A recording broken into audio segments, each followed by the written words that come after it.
Welcome guys to my creative corner. This is Claudette. I'm an independent Stampin' Up! Demonstrator here in Orlando, Florida. And today's tutorial is going to be how to create this origami window frame card as a focal point for your card front. So let's go ahead and let me show you the products that you're going to be needing to use this. So I'm using the designer series paper from our celebration catalog. And if you're not familiar with our celebration catalog by Stampin' Up, is that we run this first. They used to do it once a year. They're doing it twice a year. And this promotion is ending on the end of this month, which would be September. The end of September, this is 2021. If you happen to be watching this video at a later date. So I'm using the designer series paper from in this catalog, and in this catalog you could get free items for every $50 that you spend, and it's two different levels. You have the $50 level and you have the $100 level, but if you spend $50 you could get this designer series paper for free as a bonus gift, I should say, if you spend $50 on my online store. So this is the designer series paper that I'll be using. It's called Peaceful Prints. It's 12 by 12. It includes 12 sheets, 2 each of 6 double-sided design. So what you're going to need to create this. So for the base of our card, I'm using white cardstock. So this is measuring 8 1/4 by 5 1/2, then it's scored down the middle at 4 1/4.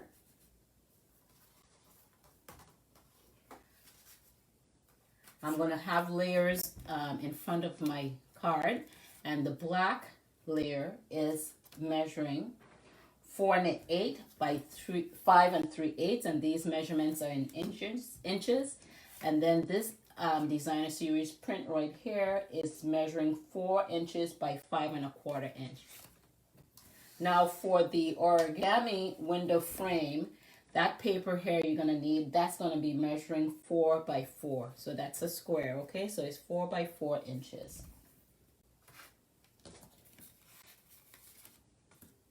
So what I'm going to do is get my scoring tool, and we're going to score that at 2 inches on either side. Here we go. So we're going to score this at 2 inches. So down the middle at 2 inches.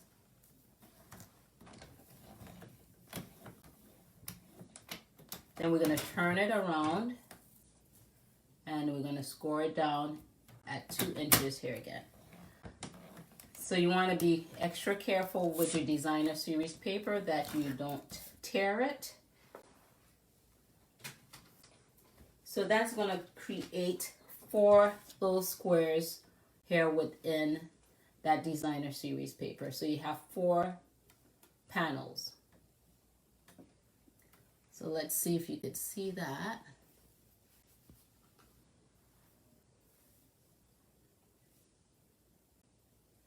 I don't know if you could see the scoring on there.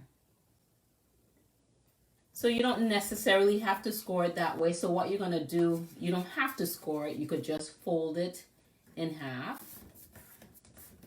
one way, and then you're going to fold it in half again the other way. And that would create your 4 little blocks. Okay? So then you, at your center point, you're going to come in, you're going to take one corner of your square, and you're going to bring that tip right down to the middle, the center, where this center point right here, you're going to bring that down. So you're going to make sure your corners here don't overlap your scored area for that particular block, okay? Then you're going to go ahead and make your seam. So you're going to bring all those air down to the middle point. So we're going to go ahead and take this corner. What I'm going to do is bring my fingernail right here so it does not overlap.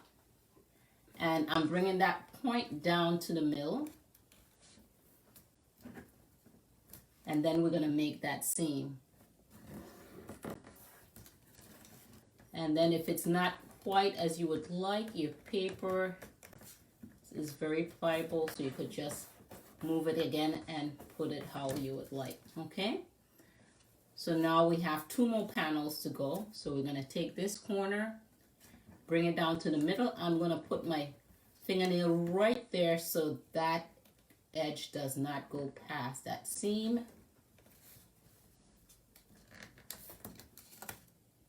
And you could do the same thing for that.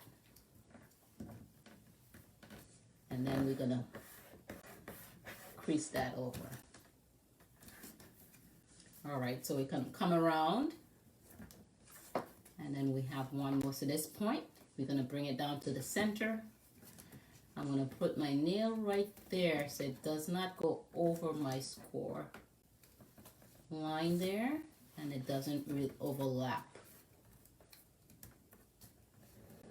And then we're going to crease that. So far you guys with me? So what I'm going to do is bring in my bone folder and just make those crease a little tight. So next what we're going to do is you're going to take the end point and you're going to fold it back on itself. You don't want it to pass this edge right here. So that's going to be your mark right there. So you're going to take your point and you're going to put your tip right up to the edge right there. And for this particular design, I don't want it to pass that point. If it goes a little beyond, it's okay. All right. So now next what I'm going to come and do the same thing on each corner. So right here, I'm going to put my fingernail so it could, when it folds, it's going to even up to that. Your tip is going to go right there, along there. All right, so we're going to turn it again. And this right here, I'm going to put my fingernail here on the next one. And when I'm folding, I don't want it to pass. So I'm lining them up. I'm lining those triangles up together. See, and I'm ripping the paper too as well. So you just have to be careful. And you're going to take it right up to that point.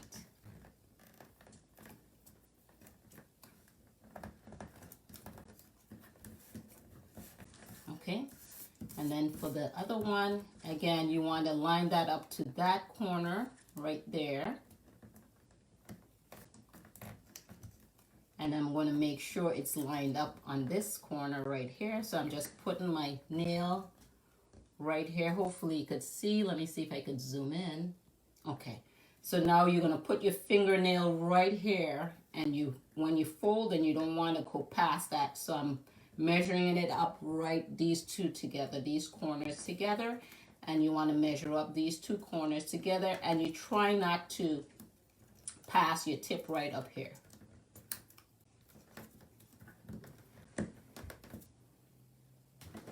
All right, so and that you could come in with your bone folder and make those a little tight.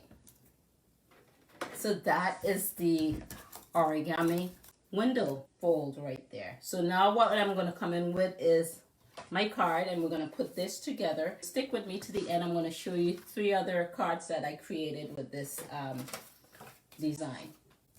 So I'm bringing in my paper here. So I'm going to bring in my layers. So the cardstock here, that's the black. That's measuring 4 1/8 by 5 3/8 inches. And then our designer series paper, I'm going to use this side instead of, this is a beautiful side too. This side, and I'm going to glue these 2 pieces together. So I'm just going to bring in my liquid glue. And I am using odd glitter glue. And I like this particular glue because when it dries, it does not dry tacky. So I'm going to add some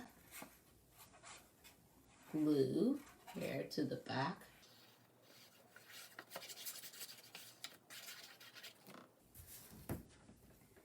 And I'm just going to try to center it where I could have an even amount on all sides.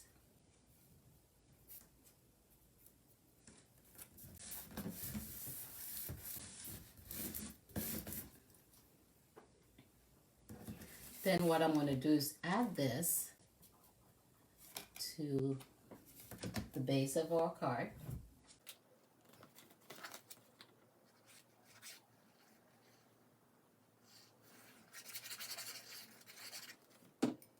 And I'm going to try to get an even amount of that white cardstock all around.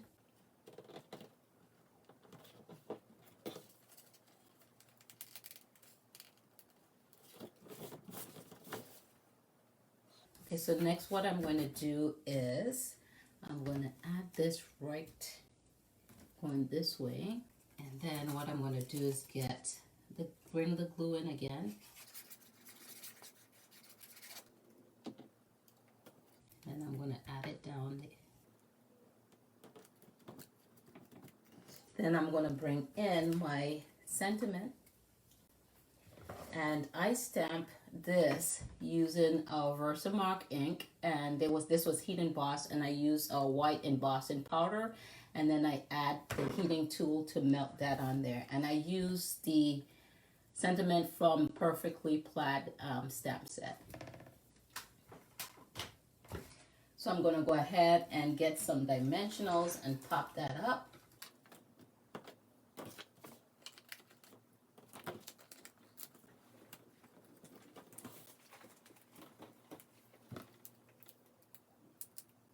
Just take the backing off of these,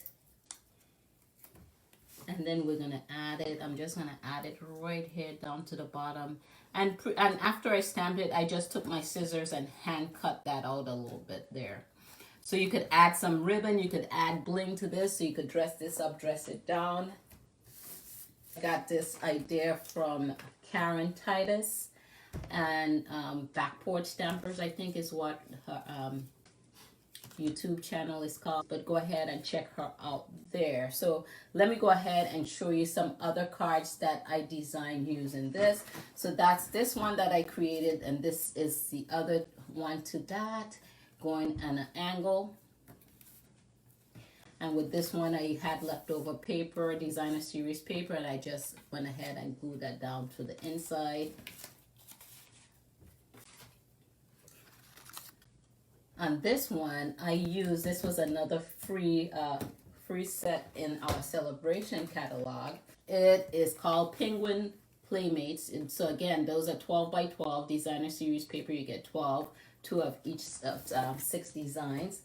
And I think that's one of my favorite with those penguin. So on this one, I layered a pink cardstock to the back of the Origami window. I stamped Merry Christmas. I used designer series paper in the background. And also I use our white organdy paper. This is in our new Christmas catalog, and it has glitter in it, and I just love that. That's pretty cute.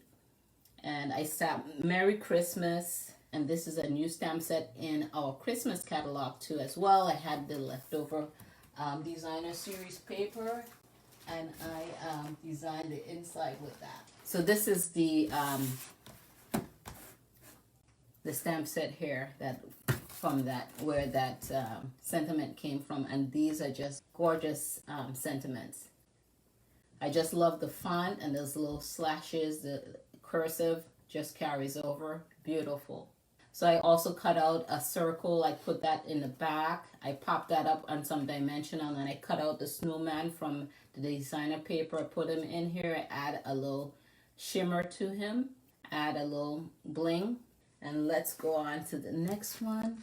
Now, so this one here, I add longer cardstock designer series paper to the back of it with the bow.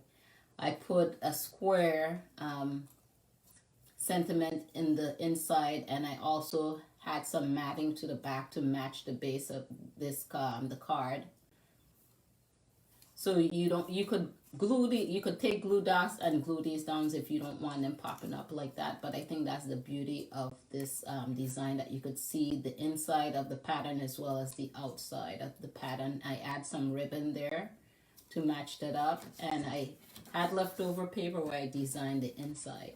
All right, so next on this one right here, I didn't design the inside, but I did do some black matting to the back of this. I add a sentiment to the bottom here. I embossed this with a subtle embossing folder.